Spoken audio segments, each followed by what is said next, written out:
प्रणाम गुरुदेव। आपको यहाँ पे एक साधिका का प्रश्न है कि गुरुदेव, मैं आपकी बहुत वीडियोस देखती हूँ।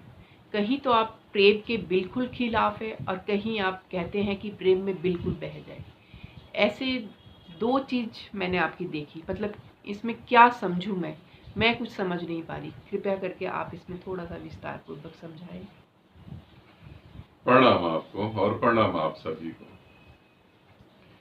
कभी मैं बोलता हूं कि प्रेम के पक्ष में कि आप प्रेम में पूरी तरह से बह जाएं, बिल्कुल। कभी मैं कहता हूं कि प्रेम से ही परमात्मा मिलेगा, बिल्कुल। और मैं कहता हूं कि प्रेम से परमात्मा मिलेगा, ऐसा नहीं, प्रेम से परमात्मा लोगों को मिल रहा है। प्रेम से परमात्मा लोगों को मिल रहा है जो आज बुद्धि से चले हैं। मैं अपने ही साधकों की बात कर रहा हूं, क्योंकि जब आपने मेरे जितने भी वीडियो देखे होंगे उनमें कहीं भी मैं किताब लेके डायरी पढ़ रहा हूं या कोई पहले से चीजें तैयार करके बैठा हुआ हूं, है ना, या आंख बचा के पढ़ा और फिर आपको बताया, ऐसा कहीं कुछ नहीं। मैं वो बता रहा हूं जो मैं जी रहा हूं। जो बुद्धि से मेरे साथ चले वो भी आके प्रेम में पड़े और प्रेम से ही वो परमात्मा हुए और कुछ भी नहीं हुआ।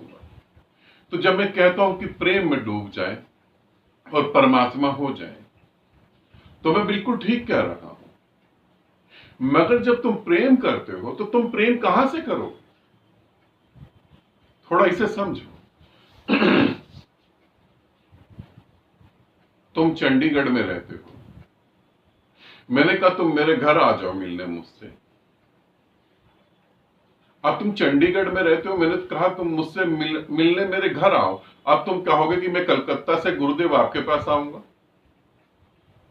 या मैं अहमदाबाद से आपके पास आऊंगा, या मैं बॉम्बे से आपके पास आऊंगा। कहां से तुम आओगे मेरे पास? तुम कहोगे गुरुदेव ये तो प्रश्न ही नहीं है, चंडीगढ़ रहते तो चंडीगढ़ से ही आएंगे, सिंपल सी बात है। अगर अहमदाबाद रहते तो अहमदाबाद से आएंगे, बिल्कुल ठीक। जहां तुम हो वहां से तुम प्रेम करना मुझे चालू करोगे और यही नियम है। मगर जैसे जैसे तुम मुझे प्रेम करोगे वैसे वैसे मैं तुम्हारी बहुत सारी चीजें तोड़ना चालू करूंगा। तुम जब मुझे प्रेम करोगे तो मेरे पे अधिकार भी जताओगे, क्योंकि तुमने अधिकार वाले ही प्रेम को आज तक जिया है। तुम जब मुझे प्रेम करोगे तो तुम्हारे भीतर काम वासना के भाव भी उठेंगे, मुझे पता है। तो मैं काम वासना को भी स्वीकार करूंगा, तुम्हारे अधिकार को भी स्वीकार करूंगा। जब तुम मुझसे प्रेम करोगे और मैं किसी और से बात करूंगा, किसी और से प्रेम करूंगा, तो तुम जेलसी भी फील करोगे, तुम्हें जलन भी होगी, वो भी ठीक है। तुम्हें ऐसा लगेगा कि गुरुदेव सारी दुनिया को छोड़ के सिर्फ मुझे ही प्रेम करो, तुम मेरे लिए ही बने हो। ठीक, बिल्कुल ठीक। तुम जहां से चल रहे हो वहां ये सब होगा ही हो। अब थोड़ा सा आगे चलते हैं। जब मैं प्रेम के खिलाफ बोलता हूं तो हकीकत में मैं तुम्हारे अहंकार के खिलाफ बोल रहा हूं। अब मैं तुम्हें कह रहा हूं कि जब तुम प्रेम पे अधिकार करोगे तो तुम नरक में चले जाओगे सीधा सीधा। जिस पर तुम अधिकार कर रहे हो वो चीज अधिकार के कारण मर जाएगी, बिल्कुल। तुमने पत्नी से, एक स्त्री से शादी करी, पत्नी बनाया, अधिकार करा, मर गई वो। आज तुम्हें अपनी पत्नी में सुंदरता नहीं दिखाई दे रही और पत्नियों में सुंदरता दिखाई दे रही है। तुमने भागकर किसी तरीके से प्रेम विवाह करा एक व्यक्ति से, आदमी से, मां बाप के खिलाफ जाके उस व्यक्ति से प्रेम करा। आज उसमें प्रेम नहीं दिखाई दे रहा क्योंकि तुमने उसके ऊपर अधिकार कर दिया। फिर मैं तुम्हारे अधिकार के खिलाफ खड़ा हो जाऊंगा और तुम्हें लगेगा कि मैं तुम्हारे खिलाफ खड़ा हूं। नहीं नहीं, बिल्कुल भी नहीं। मैं तुम्हारे खिलाफ नहीं, तुम्हारी आदतों के खिलाफ खड़ा हूं। तुम गुरु पे कभी अधिकार नहीं कर सकते, तुम परमात्मा पे कभी अधिकार नहीं कर सकते। फिर तुम काम वासना लेके आओगे, मैं कहूंगा ठीक है, स्वीकार है। अब स्वीकार का अर्थ है हम उसे शुद्ध करें, हम वासना से भी ऊपर उठें, और उसके उपाय हैं, उठ सकते हैं हम। फिर जब तुम्हें पता लगेगा अरे गुरुदेव तो वासना को भी स्वीकार कर रहे हैं, और थोड़े ही समय बाद मैं कहूंगा अब काम वासना जैसी कोई बात नहीं, अब आगे भी चलो। शरीर से भी तो आगे चलना पड़ेगा ना। काम वासना क्या है? काम वासना का अर्थ है कि मैं शरीर को भोगना चाहता हूं। अब भोग विलास से आगे तो चलो, कितने जन्म तुमने शरीर को भोगा, अब आगे चलो। फिर मैं तुम्हें बताऊंगा कि प्रेम नरक है। बिल्कुल ठीक है। दूसरा व्यक्ति नरक है।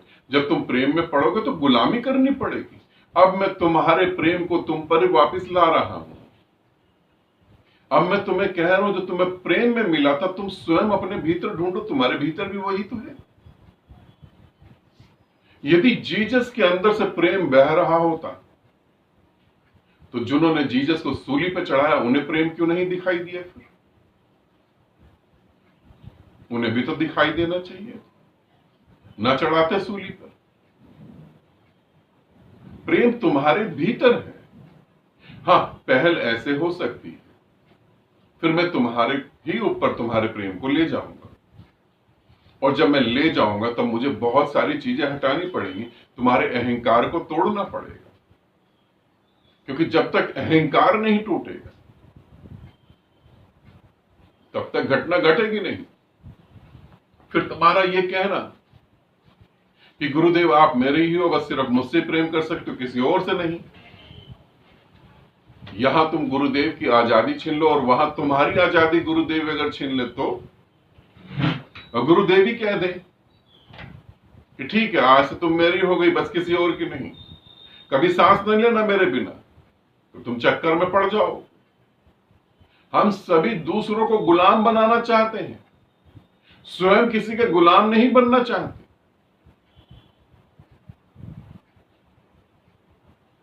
मैं प्रेम के खिलाफ नहीं हूं, मैं अहंकार के खिलाफ हूं, मैं अधिकार के खिलाफ हूं, मैं प्रेम के खिलाफ नहीं हूं।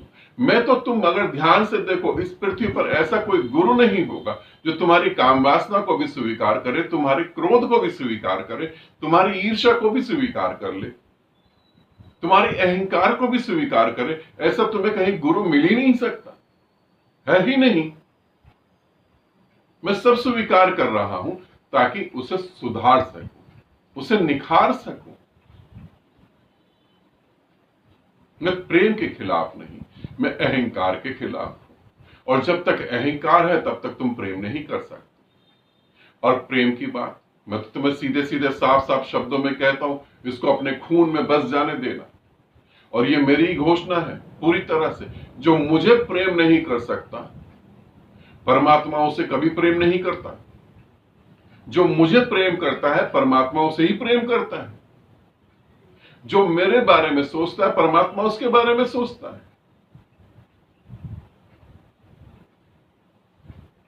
और ये किताबों की बातें नहीं, ये प्रैक्टिकल हो रहा है।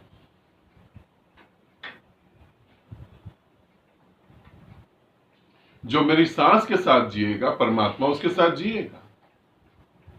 जो मेरे पक्ष में है परमात्मा उसके पक्ष में है। बहुत लोग मेरे अपोजिट खड़े हुए, बहुत लोग मेरे अपोजिट खड़े हुए, मेरे खिलाफ खड़े हुए। आज वो दुख जी रहे हैं, जो परेशानियां जी रहे हैं, वो वही जानते हैं। उन्हें सुनहरा मौका मिला मगर वो चूक गए। बहुत अच्छा मौका मिला मगर वो चूक। आज अगर वो लोग ये मेरी वीडियो देख रहे होंगे तो सर पीट के रो रहे होंगे कि हमने क्या कर दिया। तुम प्रेम की बात करते हो, मैं तो सीधे सीधे कहता हूं, जो मुझे प्रेम कर सकता है परमात्मा उसे ही प्रेम करेगा। और ये 100% बिल्कुल सत्य है।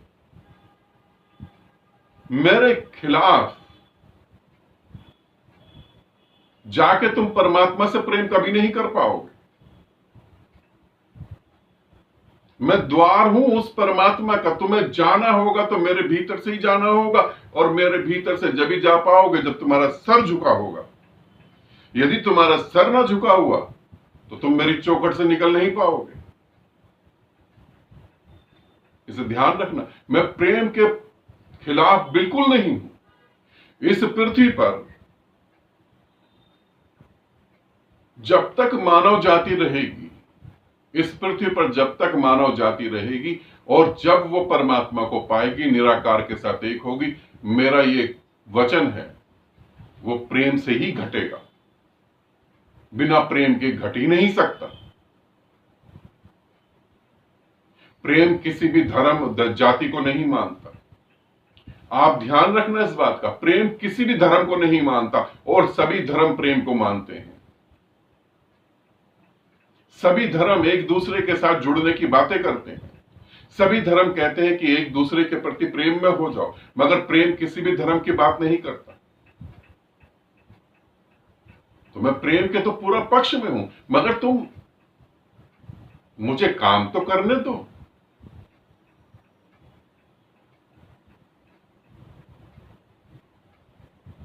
मुझे काम तो करना, और मैं इतना खुल के बोल रहा हूं पूरी पृथ्वी के लिए। कोई गुरु से तुम ऐसा प्रश्न पूछ दो, सवाल ही नहीं उठता कि वो ऐसा बोल दे। मैं प्रेम के पक्ष में हूं, मगर अहंकार की बीमारियों के पक्ष में नहीं हूं। तुम मुझे प्रेम करते हो और तुम्हारे पे गंदगी लगी हुई है, उस गंदगी को हटाऊंगा तो ना। ऐसे कैसे जाने दूं तुम्हें परमात्मा के पास? इतनी गंदगी लेके तुम परमात्मा से मिलोगे कैसे? उसे साफ तो करने दो मुझे। तुम्हारी सुंदरता को और बढ़ा तो दूं, तुम्हारी आत्मा को थोड़ा और खिला तो दूं, वो थोड़ा महके, तुम्हारी आत्मा का इत्र थोड़ा फैले, तभी तो उस प्रेमी से मिलोगे तुम, वरना कैसे मिल पाओगे?